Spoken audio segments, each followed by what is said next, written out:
আসসালামু আলাইকুম। তোমরা সবাই কেমন আছো আমার প্রিয় আপু এবং ভাইয়ারা? আশা করছি তোমরা যে যেখান থেকে আমার ভিডিও দেখছো সবাই ভীষণ ভালো আছো। তো আজকে তোমাদেরকে খুবই সহজে ম্যাঙ্গো মিল্কশেক তৈরি করে দেখাচ্ছি। তো এই গরমে কিন্তু তোমরা অবশ্যই এটা বাড়িতে তৈরি করে খেতে পারো। শরীরে খুবই স্বস্তিদায়ক হবে এটা। তো এর জন্য সর্বপ্রথমে উঁচু করে 1 কাপ কিউব করে কেটে রাখা পাকা আম নিয়ে নিয়েছি। আমটা অবশ্যই মিষ্টি হতে হবে। দিয়ে দিচ্ছি 1/3 কাপের মতো দই। তোমরা যেই দইটা খেতে পছন্দ করো সেটাই দিতে পারো। আমি টক মিষ্টি যে দইটা রয়েছে সেটা দিয়েছি। তারপর এখানে দিয়ে দিচ্ছি 2 কাপের মতো দুধ হবে। এটাকে আগে থেকে জ্বালিয়ে ফ্রিজে রেখে বরফ করে নিয়েছি।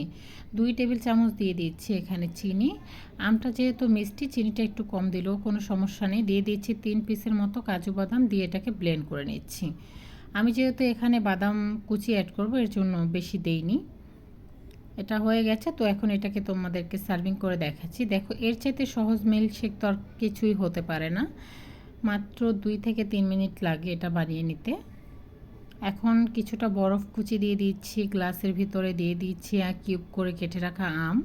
তারপর এখানে আমি অ্যাড করে দিব সেই মিল্কশেকটা। তো এখন গ্লাসে ঢেলে নিচ্ছি। আশা করছি এই রেসিপি আজকে তোমাদের কাছে অনেক ভালো লাগবে। ভালো লেগে থাকলে অবশ্যই বাড়িতে ট্রাই করো। আর ট্রাই করে আমাকে কমেন্টে লিখে জানিও যে এই সহজ রেসিপি তোমাদের কাছে কেমন লেগেছে। তো এটা অবশ্য অনেকেই পারে, তো যারা না পারে তাদের জন্য আজকের রেসিপিটা শেয়ার করলাম। এখন উপর থেকে সাজিয়ে নিচ্ছি। দিয়ে দিচ্ছি কিউব করে কেটে রাখা আম। তারপর এখানে দিয়ে দিব কাজু বাদাম, পেস্তা বাদাম, কাঠবাদাম কুচি, আর দিয়ে দিব কিছুটা কিশমিশ। এতে করে দেখতেও ভালো লাগবে, খেতেও কিন্তু ভীষণ মজা লাগবে। যখন দাঁতের নিচে বাদামগুলো পড়বে তখন খেতে কিন্তু এটা বেশি ভালো লাগে, এর স্বাদটাও কিন্তু আরও বেড়ে যায়।